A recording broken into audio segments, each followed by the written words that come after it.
Friends જો મેં jacket લેવા આવ્યા હતા સૌથી પહેલાં આ જગ્યા ઉપર તો અહીંયા છે ને મને જેકેટ ગમ્યું હતું પણ કલર બિલકુલ ગમે ન હતો ને કલર ગમે તો જેકેટની સાઇઝ ના હોય તો એ પ્રમાણે નહોતું તો મેં અહીંયા છે ને એક જેકેટ ચેક કર્યું હતું જો મેં પહેર્યું હતું કેવું લાગે તમે કોમેન્ટમાં જણાવશો મારે છે ને ચીકણી અથવા બ્લેક બંનેમાંથી કોઈ પણ એક કલરનું લેવું હતું તો જો સૌથી પહેલાં મેં આ કલર પસંદ કર્યો હતો પણ આ જેકેટ મને નાનું પડ્યું હતું એટલા માટે મેં લીધું ન હતું કારણ કે મારે એક્સેલ સાઇઝનું લેવાનું હતું નારું એલ સાઇઝનું હતું એના કારણે ફ્રેન્ડ હવે અમે અત્યારે છે ને પદરવા જઈએ છીએ પદરવા દર્શન કરવા જઈશું ને પછી મારું જેકેટ દેખવાનું છે મારે જેકેટ લાવવાનું હોય તો અમે જેકેટ લેવા પણ જઈશું તો તમે વિડીયોમાં બને રહેજો હું તમને બતાવીશ હું કેવું જેકેટ લઉં છું કેટલા રૂપિયાનું લઉં છું પણ હું તમને વિડીયોમાં બતાવીશ તો ફ્રેન્ડ હજી તો અમે રસ્તામાં પહોંચ્યા જ છીએ હજી તો અમે લગભગ પદરવા ચોકડી પહોંચ્યા છીએ તો સૌથી પહેલાં અમે પદરવા ભગવાનના દર્શન કરવા જઈશું પછી ત્યાંથી અમે જેકેટ લેવા જવાના છીએ તો તમે વિડીયોમાં બને રહેજો તો જો હું ઋત્વી અને વિવાસ 3 જણા અમે આવ્યા છીએ મારા મમ્મી લોકો ઘરે હતા હું ઋત્વીના વિવાસ અમે 3 જણા દર્શન કરવા જઈએ છીએ તો તમે વિડીયોમાં બન્યા જો હું તમને પદરનાથનું મંદિર પણ બતાવીશ તમે દેખેલું જ છે જો હું તમને રસ્તો બતાવું છું ઋત્વી આગળ કરજે તો જો અમે છે ને પદરનાથ ચોકડીએ પહોંચી ગયા છીએ તો હવે અમે અહીંથી સૌથી પહેલાં પદરનાથના દર્શન કરવા જઈશું પછી અમે જેકેટ લેવા જઈશું અમે જો પદરનાથ મંદિરના ઝાંપા બાજુ પહોંચી ગયા હતા તો હું તમને ઝાંપો બતાવું છું જો અમારા નવો ઝાંપો બનાવ્યો હતો પહેલાં ઝાંપો ન હતો તો જો હવે હું તમને બતાવું છું આ ઝાંપો હમણાં જ બનાવ્યો હતો મેં તો પહેલી જ વાર દેખ્યો હતો ઋતુએ પણ આઈ થિંક પહેલી જ વાર દેખ્યો છે ઋતુ તે પહેલી વાર દેખ્યો છે ને આ ઝાંપો હા મેં પણ પહેલી વાર જોયું જો અહીંયા લખેલું છે શ્રી પદ્મનાભ ભગવાનનું મંદિર તો આ રીતે ખાલી લોખંડનો ઝાંપો બનાવી નાખ્યો હતો તો હવે અમે અહીંયા તો બંધ હતો એટલા માટે હવે જો અમે બીજા ઝાંપેથી અંદર જઈશું પદ્મનાભ ભગવાનના મંદિરે આ રામનગરનો રહ્યો ફ્રેન્ડ આખો વિસ્તાર છે તો અમે ત્યાંથી જઈએ છીએ કારણ કે પેલો જોપો મેં તમને બતાવ્યો બંધ હતો એટલા માટે જો ઋત્વી બતાવજે આ દિવાલ છે પદ્મનાભ ભગવાનની દિવાલની જો એના પછી બીજો ઝાંપો આવે છે જે પાછળ છે તો હવે ત્યાંથી અમે અંદર જઈ રહ્યા છીએ તો તમે વિડીયોમાં બને રહેજો હું તમને પદ્મનાભ ભગવાન મંદિર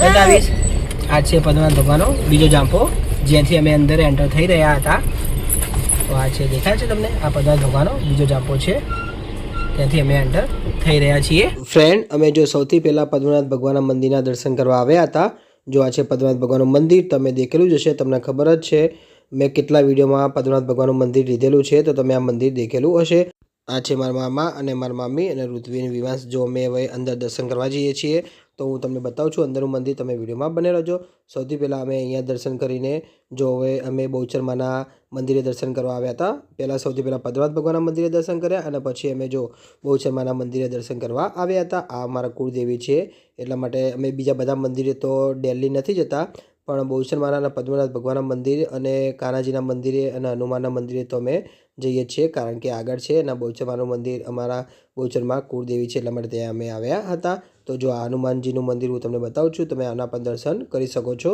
જો આ છે હનુમાનજીનું મંદિર અહીંયા જો ઝાંપો વાંખેલો હતો તમને બહારથી ખાલી બતાવી નાખ્યું હતું મેં પણ અહીંયા દર્શન કર્યા હતા આ નાનું મંદિર છે હનુમાનનું હવે એના પછી જો રાધા કૃષ્ણના પણ હું તમને દર્શન કરાવું છું તમે દર્શન કરી શકો છો આ છે રાધા કૃષ્ણનું મંદિર જો કેટલા સરસ કોઈ છે ને રાધા કૃષ્ણ અહીંયા પણ અમે દર્શન કરવા આવીએ છીએ તો ફ્રેન્ડ અમે હવે દર્શન કરીને મારા જે જેકેટ લેવા જવાનું હતું તો ત્યાં આગળ અમે જેકેટ લેવા ગયા હતા તો તમે વિડીયોમાં બને રહેજો હું તમને બતાવીશ તો ફ્રેન્ડ જો હવે અમે બજાર આવી ગયા હતા જેકેટ લેવા માટે તો આ સૌથી પહેલું બજાર છે જો અહીંયા બતાવું છું અહીંયા લખેલું છે લાલ દરવાજાનું તો અમે અહીંયા જેકેટ દેખવા ગયા હતા અંદર કેવા જેકેટ હતા એ પણ હું તમને થોડા બતાવીશ તમે વિડીયોમાં બને રહેજો જો તમને મારો વિડીયો ગમે તો ચેનલને લાઇક ચેનલને સબસ્ક્રાઈબ કરવાનું ભૂલતા નહીં જો ફ્રેન્ડ અહીંયા કેટલા બધા જેકેટ છે ને અમે અહીંયા જેકેટ દેખ્યું હતું પણ અહીંયા છે ને થોડુંક જે કલર ગમતો હતો એ ડિઝાઇન નથી ગમતી ને જેનો ડિઝાઇન ગમતી હતી એનો કલર નહોતો ગમતો એટલા માટે અમે અહીંયાથી જેકેટ નહોતું લીધું તમને બતાવી નાખું છું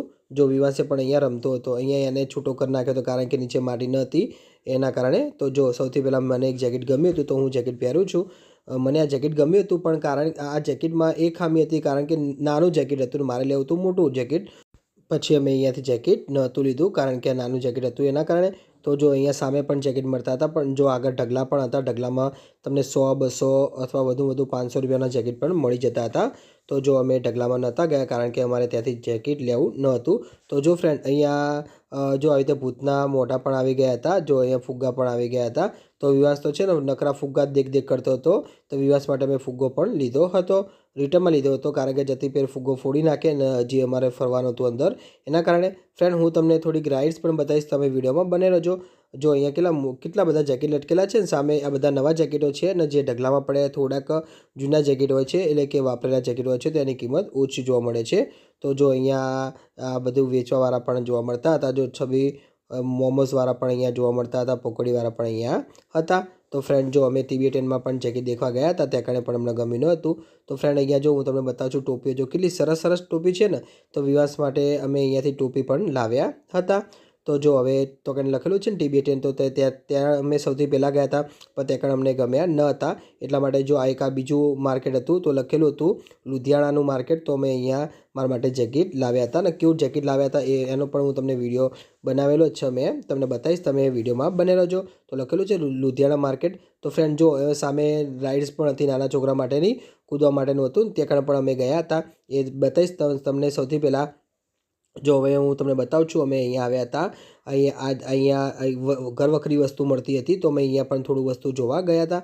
લખેલું છે નીલકંઠ ઉત્સવ સેલ. તો અહીંયા ઘરવખરીની કોઈ બી વસ્તુ મળતી હતી. વિવાસ તો છે ને પેલા ઢબુડા અને આ બધું વિમાનવાળી રાઇડ્સ ને બધું દેખ કરતો હતો પણ વિવાસ તો હજી બેસી શકતો નહીં, એટલા માટે મેં એને બેસાડ્યો ન હતો. તો જો અહીંયા છે ને તો હું તમને પહેલાં રાઇડ્સ બતાવી નાખું છું. આ બધી રાઇડ્સ છે. તો જો અહીંયા આ જો બોટ પણ હતી નાના છોકરા માટેની, કેટલી સરસ બોટ છે ને, પણ આ તો જે ચલાવી શકે એ જ બેસી શકે છે. વિવાસ તો હજી બહુ નાનો છે એના કારણે મેં અહીંયા બેસાડ્યો નહોતો. પેલું કૂદવામાં પણ નહોતો બેસાડ્યો કારણ કે બહુ જ નાનો છે વિવાસ, તો તમને ખબર છે હજી તો વિવાસ 11 મહિનાનો થયો છે એના કારણે. તો જો અમે આ જેકેટ લઈ લીધું હતું, હું તમને એક જેકેટ ઘરે જઈને વિડીયોમાં બતાવીશ. તો સૌથી પહેલાં ઘરવખરી વસ્તુમાં જો અહીંયા શું છે, તો અહીંયા કપ, કાચના કપ હતા. જો છે ને કેટલા બધા કપ હતા. વિવાસને મેં તેડેલો રાખ્યો હતો, નહીં તો વિવાસ તો તમને ખબર છે કે બધું લઈને તોડી નાખે છે. તો ફ્રેન્ડ જો અહીંયા કપ રકાબી પણ મળતી હતી. અહીંયા જો રમકડા પણ મળતા હતા. રમકડાની કિંમત અલગ અલગ હતી. 100 રૂપિયા, 150 રૂપિયા, 200 રૂપિયા અલગ અલગ પ્રમાણેની કિંમત જોવા મળતી હતી. પણ વિવાસને તો છે ને રમકડા ઓછા ગમે, એને ફુગ્ગા વધારે ગમે છે. તો અહીંયા જો લેડીસોનું મેકઅપનું પણ વસ્તુ અહીંયા જોવા મળતું હતું. જો અલગ અલગ પ્રકારનું વસ્તુ હતું. અહીંયા ચશ્મા પણ જોવા મળતા હતા. જો છે ને કેટલા અલગ અલગ પ્રકારના ચશ્મા પણ જોવા મળતા હતા. હવે મારું જેકેટ બતાવું છું. અમે જો કેવું જેકેટ લાવ્યા હું તમને બતાવું છું, તમે દેખી શકો છો. આ જેકેટની કિંમત તમને કહીશ, તમે પહેલાં જેકેટ દેખો કેવું લાગે તમે કોમેન્ટમાં જણાવશો. તો જો હું બ્લેક કલરનું જેકેટ લાવ્યો હતો, જો છે ને, હવે તમને અંદરથી પણ બતાવું છું. આવું છે જેકેટ. જો અહીંયા પણ ચેનો છે, અહીંયા તમને બતાવું છું. જો અહીંયા પણ આવી રીતે સાઈડમાં ચેન છે. આવું જેકેટ છે. કેવું છે તમે કોમેન્ટમાં જણાવી શકો છો. આ બાજુ પણ જો કેટલું સરસ છે ને. અહીંયા જો આ વાંખવાનું પણ છે, આ ખોલવા વાંખવાનું આવ્યું હતું.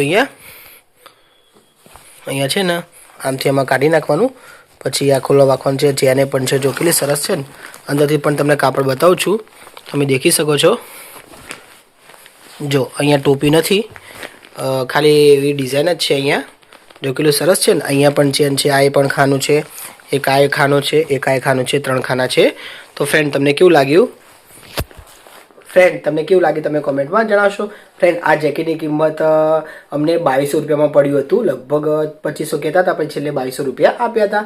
તો ફ્રેન્ડ તમને મારો વિડીયો ગમ્યો હોય તો ચેનલને લાઇક, શેર અને સબસ્ક્રાઈબ કરવાનું ભૂલતા નહીં. હું અહીંયાથી વિડીયો સમાપ્ત કરું છું. જય શ્રી કૃષ્ણ.